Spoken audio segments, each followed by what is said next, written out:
आज हम बात करते हैं शीत, पित्त, उदर्द और कोठ। ये तीन प्रमुख रोग हैं जो सर्दियों में इनसे लोग बहुत परेशान रहा करते हैं।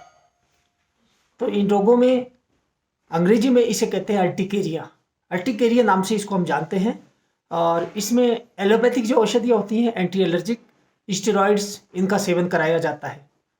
इसके जो हम लक्षणों की बात करें, शीत पित्त में होता क्या है, जैसे चींटी काट जाती है उस तरह के एक दाफड़ पैदा हो जाता है, जलन पैदा होती है, मधुमक्खी खा जाती है। मधुमक्खी काटने से जो लक्षण पैदा होते हैं वह वैसे ही लक्षण इस रोग में देखे जाते हैं।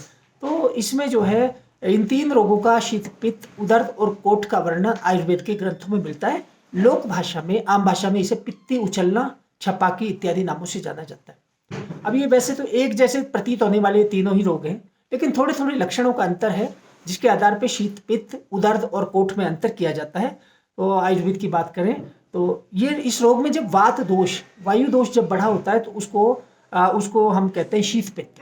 और जब इसमें कफ दोष बढ़ा होता है तो इसे उदर्द कह देते हैं। और जब इसमें कोठ होता है, कोठ की उत्पत्ति उल्टी का वेग रोकने से, किसी को उल्टियाँ हो रही है और तत्काल वो शरीर से जो शरीर जिन जहरीले तत्वों को बाहर निकालना चाहता है वमन के द्वारा, उनको हम किसी गोली के सेवन से या इंजेक्शन के सेवन से उसको रोक देते हैं। तो ये भयानक बीमारी, इसको कहते हैं कोठ, ये रोग पैदा होती है।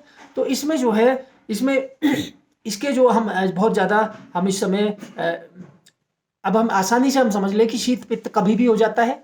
उदर्द जो है शिशिर ऋतु में होता है। तो देशी महीना ये जो ऋतु है शिशिर ऋतु, और कोठ जो है वर्षा की ऋतु में ज़्यादा देखने में आता है। ये रोग, तीनों ही रोग बहुत ही जिद्दी स्वभाव के हैं। और आज जो है मर्ज बढ़ता ही गया जूं जूं दवा की। ये बीमारियां जिंदगी के साथ साथ चलती रहती हैं, क्योंकि बीमारियों पर नियंत्रण करना इन पर बहुत कठिन होता है। रोगी इन बीमारियों के साथ ही जीवन यापन करता रहता है। तो आयुर्वेद में भी इसका उपचार आसान नहीं है, लेकिन मैं आपको आज एक ऐसा नुस्खा देने जा रहा हूँ जो कि बहुत ही फकीरी और सस्ता नुस्खा है, कि आप कह सकते हैं शीत पित्त का रामबाण और फकीरी नुस्खा। इसको आप लिख लीजिए, आप डायरी में नोट कर सकते हैं। ये बहुत ही अच्छा नुस्खा है, मैंने हजारों रोगियों को इससे लाभ दिया है। और क्योंकि इसकी लागत बहुत कम है तो इसमें हम देते हैं हरिद्रा खंड। पहली औषधि का नाम है, उसको लिख लीजिए आप, हरिद्रा खंड। दूसरी औषधि है त्रिकटु चूर्ण। तो हरिद्रा खंड आपको 100 ग्राम लेना है और त्रिकटु चूर्ण लेना है 25 ग्राम। यानी 1 और 4 का अनुपात हमने, 4 और 1 का अनुपात हमने इसमें रखना है। इन दोनों को औषधियों को बाजार में आसानी से मिल जाती है, किसी भी औषधि विक्रेता का यहाँ। तो इन दोनों को मिलाकर रख लीजिए, किसी डिब्बे में सुरक्षित रख लें। और 2-2 ग्राम की मात्रा में दिन में 2 बार हल्के गर्म पानी के साथ इसका सेवन करना है। चमत्कारिक लाभ मिलते हैं। और विशेष बात यह है कि अचूक नुस्खा तो है, लेकिन थोड़ा परहेज भी मांगता है।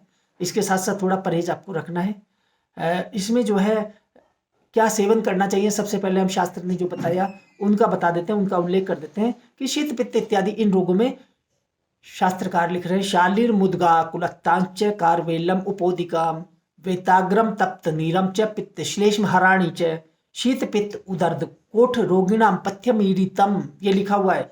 इसका अभिप्राय है कि शाली चावल इनका सेवन करें, मूंग की दाल सेवन करें, साबुत मूंग का सेवन करें, कुल्थी की दाल और करेला और ये पोई का साग, और इनका सेवन करना चाहिए। ये सब हितकारी चीज़ें बता दी।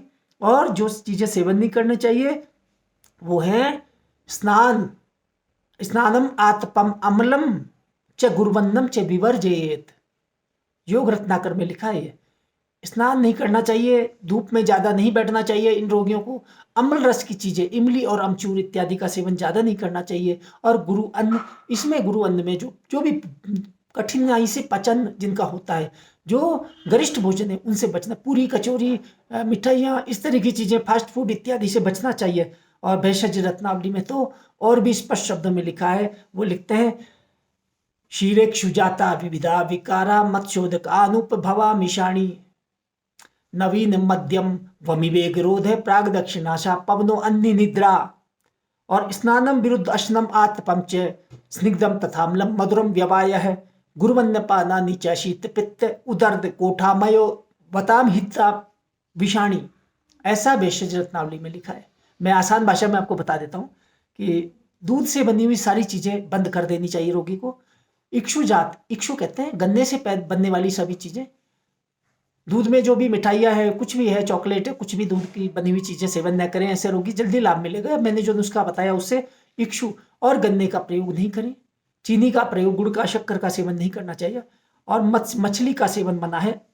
और आनुप मांस जो है, पर्वतीय क्षेत्रों में जो ठंडे प्रदेशों में जो मांस होता है उसका सेवन नहीं करना चाहिए। नवीन मध्यम ताजा मदिरा, उसका सेवन नहीं करना चाहिए। वमी वेग रोध है, और वमन का उल्टी का वेग है, उसको रोकना नहीं चाहिए, दवाइयों से रोकना नहीं चाहिए।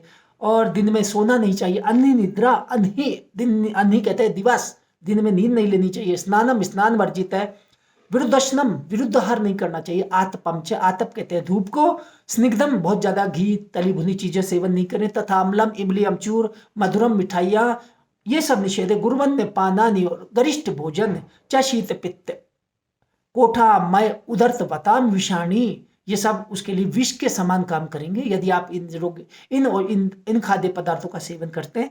तो इसके अलावा एक और खास बात है, ऐसे रोगियों को ये जरूर देख लेना चाहिए कि उनके पेट में कीड़े तो नहीं है, क्योंकि पेट में कीड़े होना भी बहुत बड़ा कारण होता है। तो कीड़े यदि हैं तो इसमें जो है क्या नहीं खाना चाहिए, कीड़ों के लिए विडंगा अरिष्ट, विडंगा सब या कृमि कुट्ठा रस, इनका सेवन करा दें। और बाकी घरेलू आसान प्रयोग भी कर सकते हैं जिनके द्वारा कीड़े मर जाते हैं, क्योंकि कीड़ों को मारना है, उन औषधियों का सेवन करना है जिनसे कीड़े मर जाएं और शरीर को हानि भी नहीं पहुंचे, ऐसी निरापद औषधियों का ही सेवन करना चाहिए।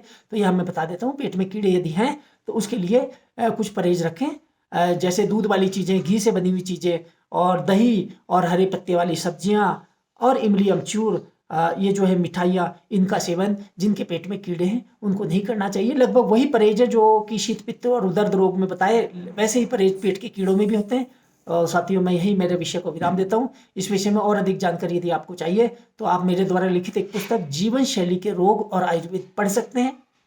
मैं आपको यहाँ इसका लिंक दे देता हूँ। धन्यवाद। जय धन्वंतरी, जय आयुर्वेद।